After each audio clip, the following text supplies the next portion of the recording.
Hey, so how's my hair, guys? Yeah, fun. All right. Hey, thank you for joining me today for Coffee with Bill. And Chris wants to change it to... I think the name of the show, personal opinion, I've been saying a lot, should be Brewing It Up with Bill. Because it's not just a coffee, get it? I mean, he's brewing up conversation and important topics. It's a good idea. Principles and truths from the Word of God. And, yeah, I think that should be the name. Well, I'm your host, Bill Rose, and I got Chris Mathis, and Victor is with us. This is Chris's oldest son.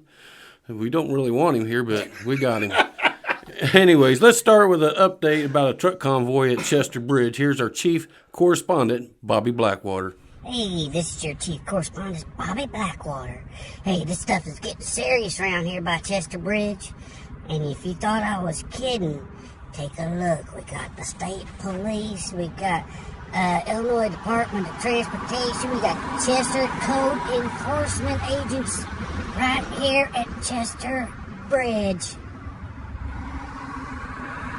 That was state police and the Department of Transportation. Here's Chester's code enforcement vehicle.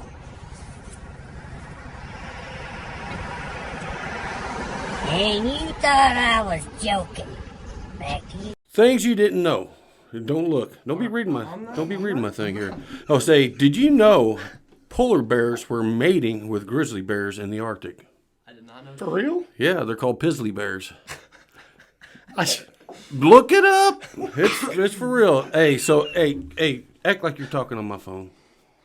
Get it up there. Get it up there. Get it up there. Yeah, toilet seats are cleaner than your cell phone. Yes, thank you. Give me my phone back. Hey, guys, now here's a good one. Things you didn't know.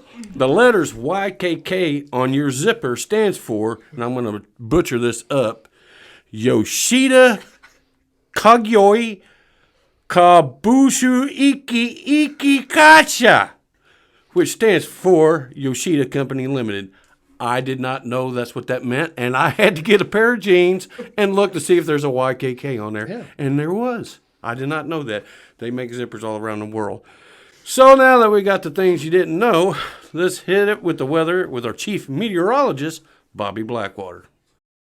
Hey, this is your chief meteorologist, Bobby Blackwater. Hey, today was a high 70, and if you had some fishing poles, you could go out to Randolph County Pond to go get some fish.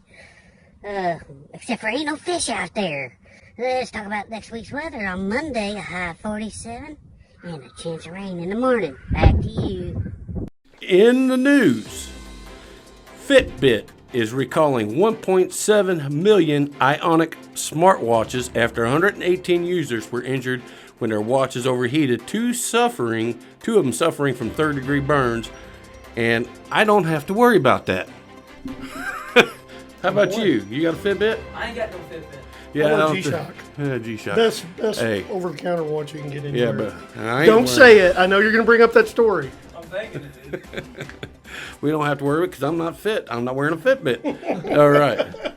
All right. And this next, what we're going to talk about, and this has nothing to do with the news, is about hiding your Christianity. I was going to ask Chris, but I'm going to ask you, Victor. Why do you think Christians hide their faith when they're out in public? Because they want to blend in with the world. And with the world. And they get nervous and they don't want to talk about it. Like, say someone walks up to them and says, "Hey, are you a Christian?" They'll probably get nervous and be like, "No, I'm not." Do you feel like you get hit with that when you go to school? You want to fit in with the basketball players, you know what I mean? Yeah. You do that, you shake your hair. Yeah, well, I kind of have Let me see it. All right, that's what I'm talking about. This is called high school hair shake, basketball player right here. And you're right. How about as an adult? It does happen, but you know what?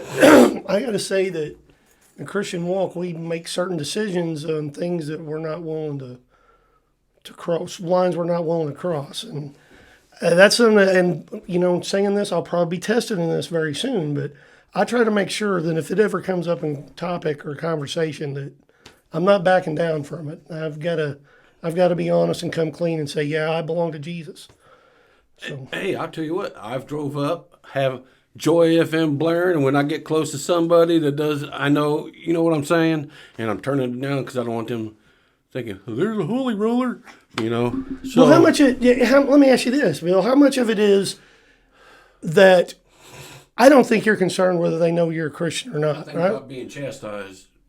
I think it might be sometimes that you don't want to come off as holier than thou to somebody who's not. Right. I wrestle with that because I've said this often. I'm not ashamed of Jesus in any way, but I am very much ashamed of how I have represented him from time to time in my walk. I think everybody is. Yes, absolutely. I'm more concerned about that with them thinking, oh, he's trying to be a holy roller than them knowing I'm a Christian. And I picked 3 of them. Afraid to offend others. One was That's good. afraid of how others would think of them, and they wanted to fit in the crowd, just like you said.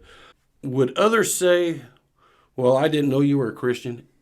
If they was this, you know what I mean? That's the powerful question right there. Yeah. If someone's going to ask you, well, I didn't know you was a Christian. Early That on in my hurts. Christian walk, I had worked with some guys for a long time, and then about 6 or 9 months at this point, and then there was a big Christian get-together, multiple churches, and they had me give a testimony at it. And people that I worked with was there, and they come up and they were like, we didn't know you were a Christian. They were excited that I was, but I felt really bad. I said, I'm ashamed that we worked together all this time and you didn't know that I was a Christian. But let me temper it with this by saying, too, that we want to be careful not to push our faith off on people or try to cram it down people's throats. And at the risk of, like, a joke coming to this, all those years I was a paramedic, you have a natural gag reflex. You do. And that's how we can tell a person's level of consciousness a lot of times. If you try to put an airway in and if they choke it back up, it takes an intact brain to be able to do that. People also have a spiritual gag reflex. And if you try to force something down their spiritual throat they're not ready for, they're going to regurgitate it back up, and they're going to be a lot less apt to want to experience that again. And I think we need to be careful of that. We definitely want to, let the world know that we're Christians, but I think we need to do it with God's wisdom and in a way where we're not trying to push them away from the faith, if that makes sense.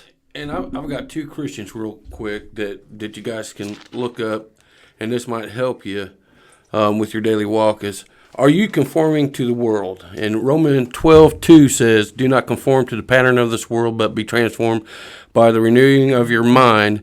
Then you will be able to test and approve what God's will is, his good, pleasing, and perfect will. And the next one you might want to ask yourself is, are you hiding the light?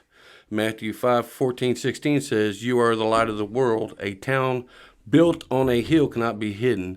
Neither do people light a lamp and put it under a bowl. Instead, they put it on a stand, and it gives light to everyone in the house. In the same way, let your light shine before others, that they may see your good deeds and glorify your Father in heaven. So, yeah, you don't want to hide that light. You want it to shine, and that's the part we were talking about is, I didn't know you were a Christian, so let it shine. I had an old pastor friend years ago that shared this in a message, and it kind of transformed my life. I'm not going to lie. He said, if being a Christian was against the law, which, down the road it could be, but if being a Christian was against the law, is there enough about you outside of the walls of the church in your home to find you guilty of that offense and send you to prison or maybe even put you on death row? And that was an eye-opener for me. It really was. Oh, thanks. Hey, I hope these scriptures that we've talked about encourage you not to conform to this world and that you do shine your light. We have events coming up. Remember, we have Connect Group on Wednesday at 6 p.m. and you can come and eat at 5 p.m. Saturday services at 5 p.m. and then we have a Sunday service at 10:30. Come and join us earlier and have some coffee and hope to see you. And remember, love God, love people, and Try to live like Jesus. right. Wait, want me to set this, Ridge? Thank you for letting us be a part of it, sir. That was cool. It's gonna get Victor on.